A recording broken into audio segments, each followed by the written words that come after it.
अपनी दादी के साथ रहते थे और नरसिंह मेहता के एक बड़े भैया थे जो इनसे इतने बड़े थे कि उनका ब्याह भी हो चुका था। भैया तो अच्छे थे लेकिन भाभी को नरसिंह बिल्कुल भाते नहीं थे। बोले ये सास ससुर चले गए, मेरे मेरे मेरे पास इसको छोड़ के चले गए देवर नरसिंह मेहता।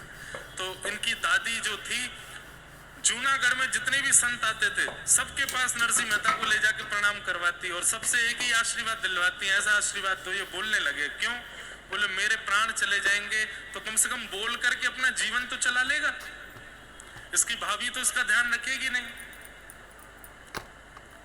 कहते हैं सब संतों को प्रणाम करते करते करते करते एक दिन देखा कि जंगल में जूनागढ़ में एक जटाजूट धारी त्रिशूल धारी एक महात्मा बैठे। वो महात्मा नहीं थे, महादेव ही थे। और दादी लेके गई नरसिंह मेहता जी को, बेटा प्रणाम करो, प्रणाम कर, महाराज जी को प्रणाम कर। जैसे नरसिंह मेहता अब इतने ट्रेंड हो चुके थे, 5 वर्ष के नरसिंह मेहता खूब लंबी दंडौत करते।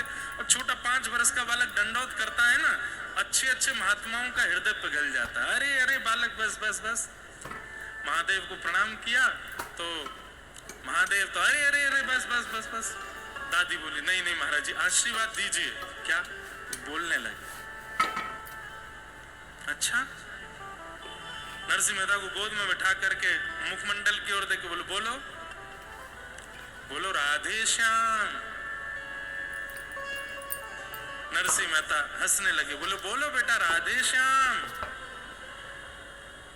जब तीसरी बार बुलवाया, बोलो बेटा राधे श्याम, नरसिंह मेहता ने अपना होठ खोले और धीमे से नेत्र बंद करके बोले और पहली बार नरसिंह मेहता बोल पड़े राधे श्याम। और जैसे ही बोले दादी बड़ी प्रसन्न, अब तो और बुलवावे और बुलवावे और अब तो नरसिंह मेहता बोलने लग गए। नरसिंह मेहता जी को फिर कथा तो बहुत लंबी है कि एक बार घर से निकाल दिया भाभी ने, तो रोते हुए इनकी दादी से ये पूछते थे मेरे माता पिता कौन हैं? तो इनकी दादी बोलती थी तेरे पिता महादेव हैं और माताजी पार्वती हैं। तो जब एक समय दादी चली गई, भाभी ने घर से निकाल दिया नरसिंह मेहता जी को, तो रोते हुए ये गए और संभवतः महादेव जो थे उनका नाम भी था इंद्रेश्वर महादेव। सुना है, मैंने दर्शन नहीं किए, सुना है कहीं। और ये गए और जाकर के जंगल में महादेव से लिपट करके खूब रोए, बोले आप ही मेरे पिता हो, आप ही मेरी माँ हो। नरसिंह मेहता जी का चरित्र बहुत सुंदर है। मैंने अभी कुछ दिन पहले अफ्रीका में केनिया में कथा थी, वहां कहा था, सुनिएगा, बहुत अच्छा चरित्र।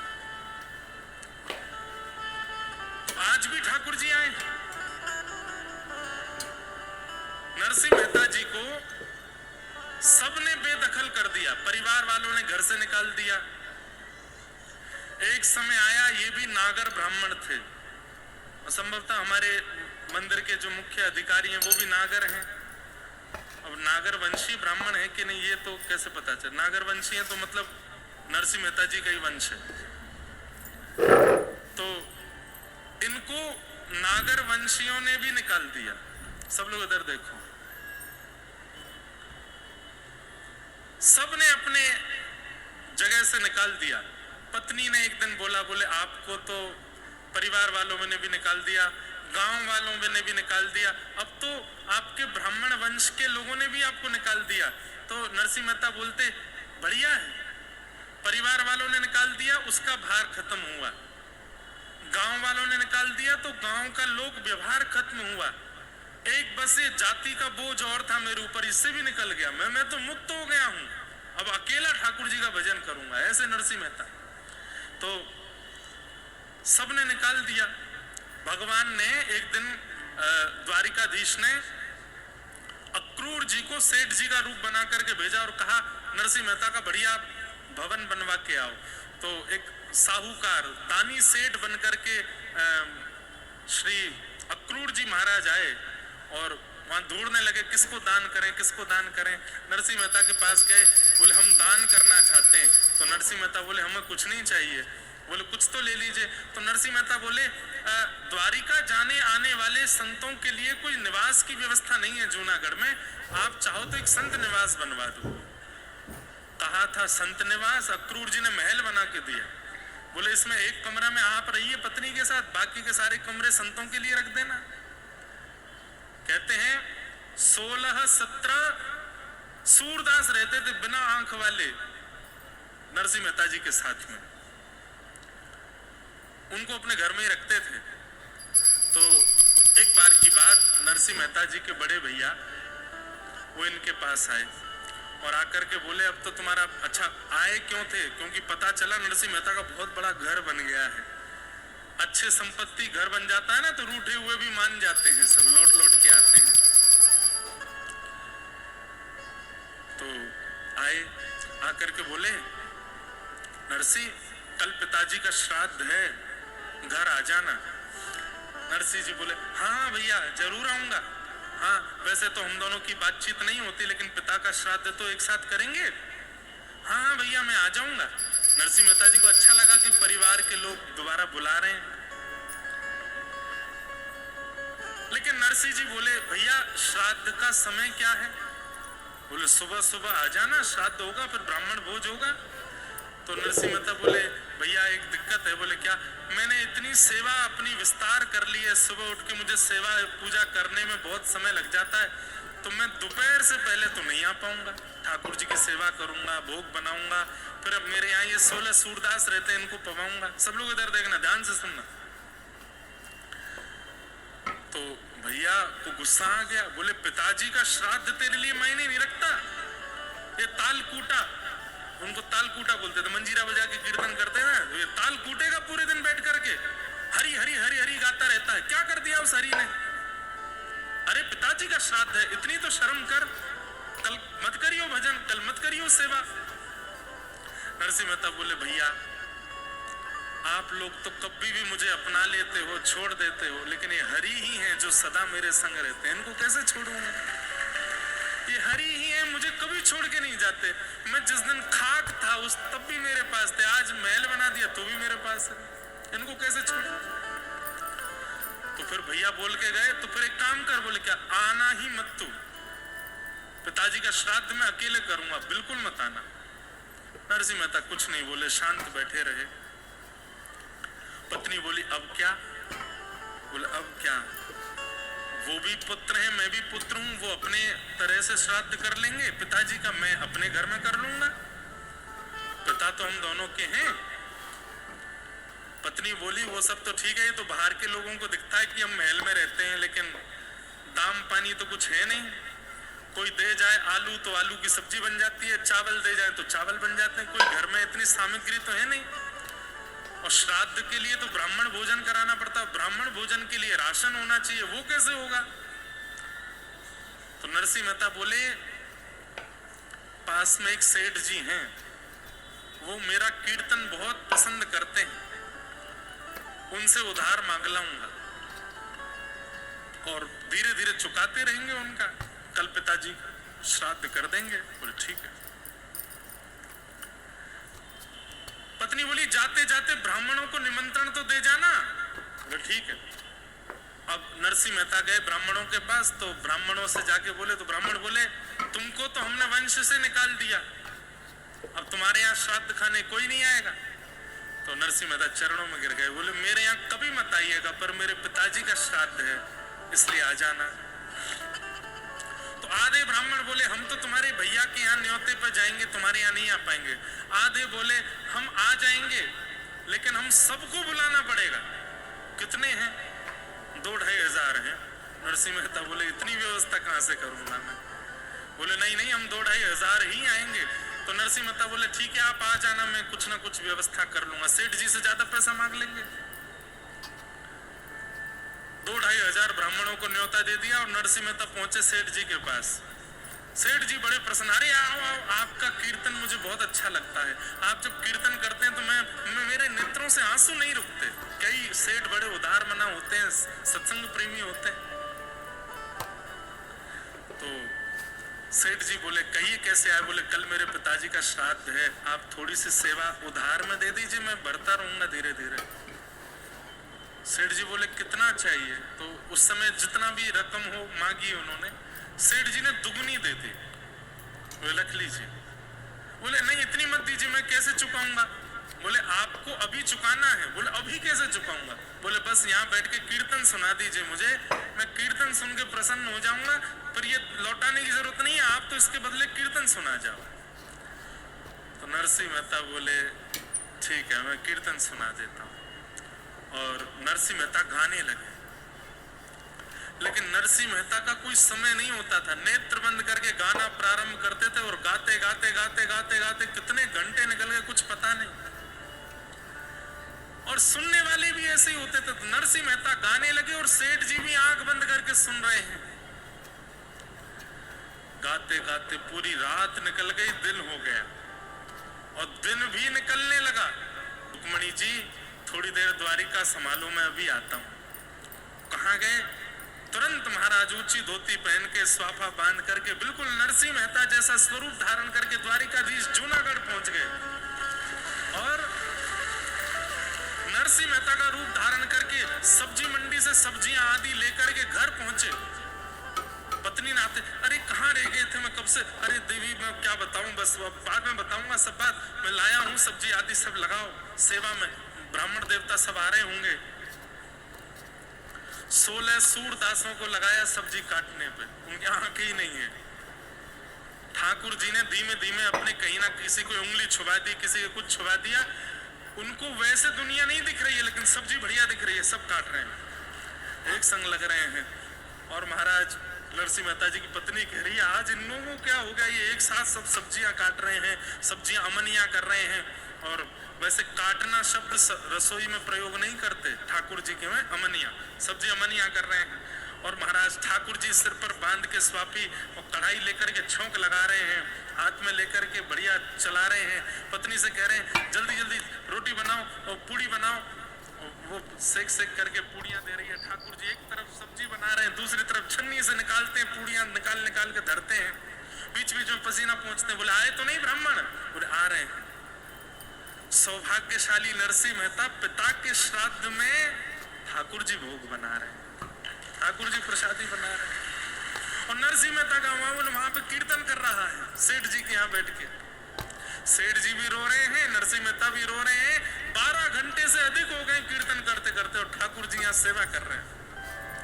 इतने में ही महाराज वो 2-2.5 हजार ब्राह्मण चिड़े तो बैठे थे नरसिंह मेहता से, तो थे तो वो 2-2.5 हजार, लेकिन उन्होंने नरसिंह मेहता का अपमान करने के लिए अपने रिश्तेदार नातेदार और बुला लिए, तो वो हो गए थे 3-4 हजार।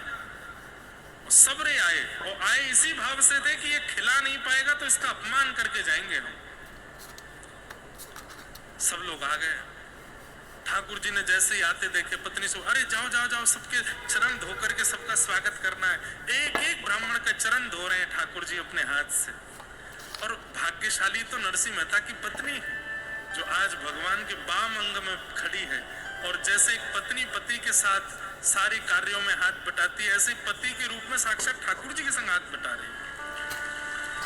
एक एक ब्राह्मण का स्वागत किया, सबको चौकी पर बैठाया, सबके लिए पत्तल ठाकुर जी परोस रहे हैं, अपने हाथ से लेकर के सब्जी प्रसाद लेकर के आमे, खीर प्रसाद लेकर के आमे, पूड़ी प्रसाद लेके आमे, सबको पवा रहे हैं। ब्राह्मण बोले प्रसादी तो इसने बना दी, लेकिन दक्षिणा क्या देगा? ये 3-4 हजार आए हैं हम, और जैसी दक्षिणा नहीं दे पाएगा फिर इसका अपमान करेंगे हम। ब्राह्मणों ने सबने इशारे में कर लिया, भाई 4 पूड़ी की जगह हो 8 खाना, इसका भंडार खत्म करना है हमें, ताकि कैसे भी इसका अपमान करें। वो अपमान करने ही आए थे। लेकिन ठाकुर जी जब साक्षात जहां अन्नपूर्णा बैठ जाती है वहां अन्न नहीं घटता, अन्नपूर्णा के पति बैठ जाए वहां अन्न कैसे घट सकता है? अब तो महाराज पूड़ी पे पूड़ी आती जा रही है, सब्जियां बन रही हैं, खीर बन रही है और चकाचक पा रहे हैं सब ब्राह्मण। अब तो स्थिति हो गई, एक दूसरे को देखें, बोले 8 की जगह 10 खा गए, पर ये तो लाए जा रहा है, खत्म ही नहीं हो रहा है, क्या करें? बोले कोई बात नहीं, भोजन विश्राम करो, दक्षिणा की बारी है, दक्षिणा नहीं दे पाएगा। अरे 4 हजार है, हम कहां से देगा दक्षिणा? पत्नी भीतर ले गई ठाकुर जी को, नरसिंह मेहता है वो तो, सुनो भोजन तो पवा दिया, दक्षिणा के बिना तो भोजन होता नहीं। दक्षिणा? बोले अरे सेठ जी ने बहुत दक्षिणा दी है मुझको। बोले कहाँ है? बोले वो रखी। तो महाराज जितने ब्राह्मण आए थे सबके लिए पोटलियां बनी थी और प्रत्येक पोटली में 12-12 सोने की मोहर। खोल करके पत्नी को दिखाया, बोले देखो इतना सोना, ये ले तो आए, चुकाओगे कैसे? बोले करेंगे कुछ ना कुछ, द्वारिकाधीश सब मंगल करेंगे, तुम काहे को चिंता करती हो? चलो अब तो महाराज जामे एक एक ब्राह्मण को धोती कपड़ा और ऊपर वो पोटली रखें। ब्राह्मण देवता ऐसे देखें, कपड़ा तो बढ़िया वाला है, धोती बढ़िया वाली, पोटली में क्या? पोटली जैसे ही खोले 2-3 तो मूर्छित हो गए। जीवन में कभी 12 सोने की मोहर नहीं देखी थी। श्राद्ध में सबसे बड़ी दक्षिणा मिलती थी नरसिंह मेहता जी के भैया के यहाँ, और वो कितनी होती थी? 1.5 रुपया। कितनी? ये सबसे बड़ी दक्षिणा थी उस समय पर। उसके लिए मारा मारी चलती थी कि नरसिंह मेहता जी के बड़े भैया जब श्राद्ध में बुलाएंगे तो हम खाने जाएंगे, क्यों? 1.5 रुपया मिलेगा। 12 सोने की मोहर देख करके ब्राह्मण तो गिर पड़े, फिर उठे, हो सकता है मुझे दिया हो, इसको नहीं दिया हो। तेरे को क्या दिया? तेरे को ये दिखा, उसके भी 12 सोने की मोहर, इसके भी 12। अब तुम्हारा चारों हजारों को 12 सोने की मोहर बांट दी नरसिंह मेहता ने। वे सब आए थे अपमान करने, रोते रोते गुण गाने लगे, आशीर्वाद देने लगा। अरे नरसिंह, तेने तो हमारो हृदय जीत लियो, तेने हमारो मन जीत लियो। अरे तेरे पितृ मुक्त हुए होंगे कि वैकुंठ में नृत्य कर रहे होंगे आज तेने इतना प्रसन्न किया। ब्राह्मण सब प्रसन्न होके जा रहे हैं। अब 1,500-2 हजार ब्राह्मण वहां भी गए थे नरसिंह मेहता के बड़े भैया के यहाँ। वे 1.5 रुपया की दक्षिणा लेके इतरा रहे थे। 1.5 रुपया की दक्षिणा लेकर के घर से बाहर निकल रहे हैं। वो किसी और को समझ ही नहीं रहे थे कुछ भी। 1.5 रुपया की दक्षिणा मिलती है कहीं पे? अरे महाराज आप हो श्रेष्ठ। वो चारों हजार ब्राह्मण आ रहे थे नरसिंह मेहता के यहाँ, वो तो नाच रहे थे, कूद रहे थे, वो चल रहे थे। 1.5 हजार बोले हाँ भाई कैसा रहा, अपमान करके आए कि नहीं नरसिंह मेहता का? खाने वाने को तो कुछ मिला नहीं होगा, पानी पी के ही आगे होंगे। वे आके बोले अरे महाराज आप क्या खा के आए हो? बोले हमारे तो आलू की सब्जी बनी थी, गड्ढे की सब्जी बनी थी और पूड़ी बनी थी, इमरती बनी थी। तुम्हारा क्या मिला? बोले महाराज 5 प्रकार की तो सब्जी थी, 2 प्रकार की चटनी थी, 3 प्रकार की पूड़ी थी, आमरस था, रबड़ी थी, पेठा भी था। ये तो विनोद में बोल रहे हैं। अब तो महाराज बता दिए 56 प्रकार के व्यंजन। बोले अरे झूठ क्यों बोलते हो? अरे नहीं महाराज नरसिंह मेहता ने पवाया। अच्छा चलो खिला दिया होगा, कोई दे गया होगा दानी मानी, उसको खिला दिया होगा। दक्षिणा क्या मिली? 50 पैसा मिला कि 98 मिली? अरे महाराज दक्षिणा मत पूछो। बोले कितनी मिली? 12 सोने की मोहर।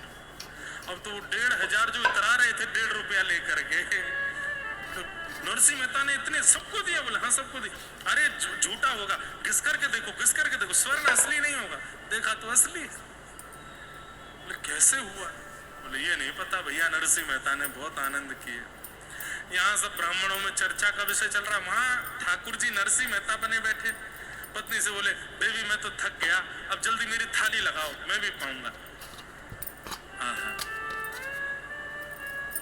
अपने हाथ का बना ठाकुर जी स्वयं नहीं पाते, भक्त के हाथ का ही बना पाते हैं। पत्नी जैसी गई तो सारा राशन खत्म। अपने हाथ का बना नहीं पाते, सबको पवाते। हमको कौन पवाता? ठाकुर जी पवाते। लेकिन जब खुद माने बैठते हम बनाएंगे तो ही पाएंगे। अरे ये सब खत्म नहीं, थोड़ा बचा होगा बना दो। ब्राह्मणों ने पा लिया, अब बाकी का तुम बना दो। बना करके लाई, ठाकुर जी को बिठाया, पवाया। ठाकुर जी ने प्रेम से चकाचक पाया। प्रसाद पाने के बाद पत्नी का स्वरूप है कि वो पति की थाली में ही पाती है। तो नरसिंह मेहता को बोली पूरा नहीं छोड़ी, थोड़ा छोड़ दीजिए, मैं भी तो पाऊंगी। हाँ तुम पा लेना। और नरसिंह जी बोले ठाकुर जी चलो देवी तुम पाओ, मैं स्नान करके आता हूँ, हाँ संध्या वंदन करके आता हूँ, अभी आता हूँ। उठ के गए ठाकुर जी सीधे द्वारिका, और द्वारिकाधीश जाकर के वहीं खड़े हो गए। अब ठाकुर जी बोले नरसिंह कहाँ है? आंख बंद करके देखा तो नरसिंह जी अभी भी करताल लिए गा रहे, कीर्तन चल रहा है। सेठ जी रो रहे हैं सामने, नरसिंह मेहता। भगवान बोले इसका क्या करूं मैं? ठाकुर जी ने तुरंत चुटकी बजाई, नरसिंह मेहता के हृदय से कीर्तन अंतर ध्यान हुआ। अचानक आंख खुली, देखा तो सामने सेठ जी रो रहे हैं। सेठ जी, कितनी देर हो गई हमको कीर्तन किए? बोले पता नहीं, मैं तो भाव निमग्न था। किसी से पूछा, बोले अभी 18 घंटे हो गए लगभग। हैं? बोले कल शाम को शुरू किया है, आज दोपहर हो गई, शाम होने वाली है। नरसिंह मेहता बोले सेठ जी, मेरी पत्नी की तो हालत खराब कर दी होगी। वहां 1,500-2 हजार ब्राह्मण पहुंच गए होंगे कुछ खाने को, मैं क्यों बैठ गया कीर्तन में? अरे राम राम, अब क्या होगा? हे द्वारिकाधीश रक्षा करना, हे मेरे श्याम सुंदर बचाना, हे रणछोड़ राय मेरी रक्षा करना। नरसिंह मेहता दौड़े, वो कुछ 100-200 उधार लिए थे सेठ जी से, उनको दबाए दौड़े घर पर।